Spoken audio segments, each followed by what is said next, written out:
At 3 in the morning on February the 2nd, 1502, a piercing cry cut through the stone corridors of the Este castle. It was not a scream of fear, nor of agony, but something far more unsettling. The guards lowered their eyes in silence, while diplomats and courtiers exchanged tense glances, each of them fully aware that what they were hearing was not ordinary passion, but the enactment of the most dangerous and secretive ritual of power in Renaissance Europe. On that freezing dawn, as Ferrara slumbered under a blood-red moon, an event unfolded in the ducal chambers that would alter the balance of Italian politics. Something so intimate and yet so strategic that official documents locked it away for nearly 5 centuries. When those papers surfaced, they revealed how a 22-year-old woman transformed her body into the most devastating weapon of diplomacy her world had ever seen. Picture a royal bedchamber where every sigh and every gasp is treated like currency, where a woman's flesh becomes a battlefield, and the consummation of marriage is carried out not as romance, but as ritualized warfare, capable of toppling dynasties and cementing empires. What you are about to uncover is not just the truth of a scandalous wedding night. It is the revelation of a political protocol so secret and so sexually explicit that it remained buried in Europe's most confidential archives for centuries. This is how Lucrezia Borgia, daughter of a pope, twice widowed through political murders, shifted from pawn to predator. How one night of carefully observed intimacy became the cornerstone of a dynasty. A night spoken of in whispers, like 3 words carried by a royal chancellor, enough to explain why this woman both feared and desired shaped the destiny of Italy forever. Brace yourself. What took place before dawn will shatter everything you thought you knew about sex, power, and politics in the Renaissance. If your heart is already racing from this glimpse into history's forbidden chambers, just imagine what lies ahead. Give this video a like if you want us to keep unearthing the hidden protocols that reshaped empires, and in the comments, tell us the name of that queen, duchess, or courtesan whose darkest secrets you want exposed. The one mentioned most will star in our next investigation. Subscribe and ring the bell, because these truths are only revealed to those who dare join our secret brotherhood. The year was 1502, the height of Borgia influence. Rodrigo Borgia, Pope Alexander VI, had secured control of Italy through marriages that turned his children into weapons on the political chessboard. In this volatile climate, Lucrezia was more than just a noble bride. She was the embodiment of sexual diplomacy itself. Italy was splintered into rival powers, where every union between aristocrats functioned like a treaty. Every wedding bed a battlefield. The duchies of Ferrara, Milan, Naples, and the Papal States, held together by fragile alliances sealed between silk sheets. Marriage here was not about love, it was survival. For the Este family of Ferrara, the stakes were life and death. The ruling duke, Ercole, had staked the future of his dynasty on this alliance with the Borgias. His son and heir, Alfonso d'Este, would become the living instrument of that gamble. Negotiations concluded on December 30, 1501, with terms that revealed just how transactional this marriage truly was. Lucrezia's dowry was 100,000 gold ducats, enough to fund entire cities for a year. Yet the real price of this deal would be measured not in gold, but in flesh on the wedding night itself. Records from the period show that secret protocols existed to guarantee aristocratic unions. Consummation was never simply private. It demanded official witnesses and confirmation, because legitimacy of the entire dynasty depended on it. The first night of marriage became a quasi-public performance, where the outcome in bed decided the fate of nations. The chosen date, February 2, was no coincidence. It was the feast of the purification of the Virgin, a Catholic holy day. By aligning the wedding bed with sacred ritual, the Borgias and Estes fused the divine and the carnal, making this consummation not only a sexual act, but a ritual of dynastic sanctification. Lucrezia entered Ferrara carrying the weight of 2 disastrous marriages. At 22, her beauty, described by the poet Pietro Bembo as rare and luminous, was rivaled only by her blood-stained reputation. Her first husband, Giovanni Sforza, had fled after being accused of impotence. Her second, Alfonso of Aragon, strangled to death inside the Vatican, a victim of papal intrigue. This bride was no innocent. She was a survivor, armed with intelligence, sensuality, and a dangerous mastery of turning weakness into strength. Her new husband could not have been more different. Alfonso d'Este, 25 years old, was a soldier, an engineer, and a man who forged his own cannons with bare hands. Unlike the weak courtiers of other Italian courts, Alfonso radiated power without needing to prove it. He played music with elegance, designed artillery with precision, and embodied both the strength of a warrior and the refinement of a Renaissance prince. The collision of these two figures, Lucrezia, weaponized through seduction, and Alfonso, embodying raw and pragmatic power, set the stage for one of the most explosive unions of the age. The unexpected meeting at Bentivoglio on January 31 had already changed everything. In that private encounter, Lucrezia and Alfonso discovered a spark of real attraction, something no one had planned for, and something that would complicate the cold calculations of political strategy. What was supposed to be a ritualized performance was now laced with authentic passion, giving the coming night an intensity that neither church nor state could fully control. On February 2nd, Ferrara became a theatre. The triumphal procession that carried Lucrezia into the city was staged like an overture to the true performance that would follow behind locked doors. Citizens cheered as she passed, cloaked in a French gown lined with ermine, a necklace of diamonds and rubies catching the winter light.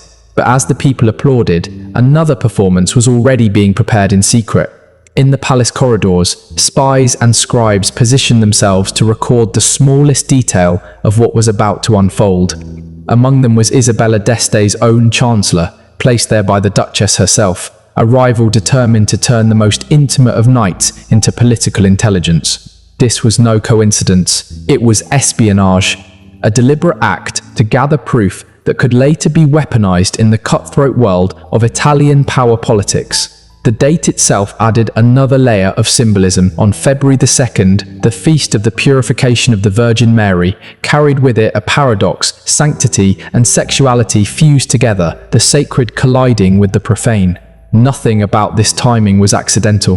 Every gesture, every ritual had been planned to turn the consummation into a dynastic sacrament, binding not only two bodies, but two great houses. Inside the ducal apartments, the stage was set.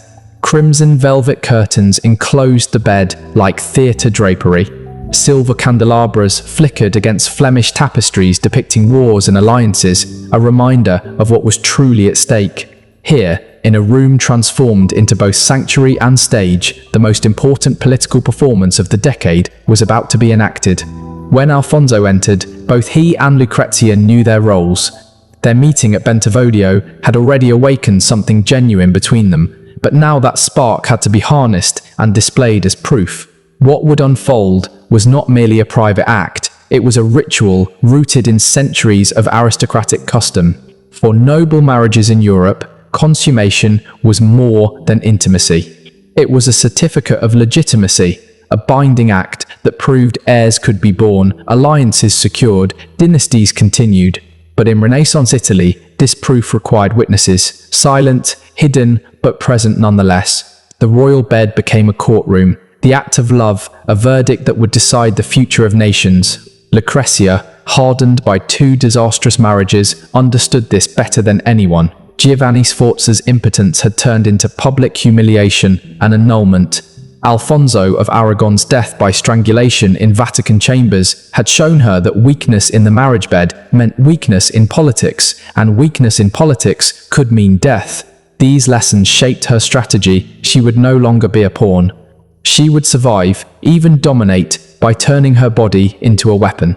Alfonso, too, grasped the stakes. His virility was already known, but knowledge was not enough. It had to be proven, documented, witnessed. The Este family could not risk whispers of impotence or infertility. To ensure legitimacy, the ritual called for more than one consummation. Every act would be recorded as irrefutable evidence, a shield against annulments, scandals, or assassination plots. And so the night began. The first consummation carried a charge neither had expected: real passion mixed with political necessity, producing an energy that startled even them. For once, duty and desire were aligned. This union was not just staged, it was lived. The second consummation, recorded by Isabella d'Este's embedded chancellor, showed just how closely every moment was monitored. To outsiders, this might seem an invasion, but in the eyes of the court, it was duty. The bedchamber was simply an extension of the treaty room, and every sigh and cry was political testimony. The third and final act sealed the ritual. It was no longer just the bonding of two individuals, it was the creation of a living alliance, a new axis of power between the Borgia and Este families. The official records of that night provided the legal and political validation both houses needed. Alfonso's endurance and composure proved not only his virility, but his psychological steel. To perform under such pressure required the same discipline he showed as a military leader. Lucrezia, for her part, revealed the survivor's instincts that had kept her alive through betrayal and blood. Together, they had transformed a dangerous test into triumph. This night of passion witnessed, documented, and sanctified was not just about love, it was politics, it was power. Lucrezia's ability to transform weakness into power, turning her own body into a shield against political destruction, set a precedent that would echo across the Renaissance. The meticulous notes recorded by the official chancellor became more than gossip or scandal. They became a binding document, a certificate of dynastic legitimacy that could protect the Este Borgia union for decades. Within those pages lay a guarantee against annulment, against plots to undermine the marriage, against the excuses rival powers often used to launch military or diplomatic attacks. That night, on February 2nd, 1502, created a new paradigm. From then on, documented multiple consummation was not an oddity, but the standard for validating political unions of the highest importance. The royal bedchamber was no longer simply a private space. It was a courtroom, a stage, and a battlefield where sexual performance itself determined the fate of empires.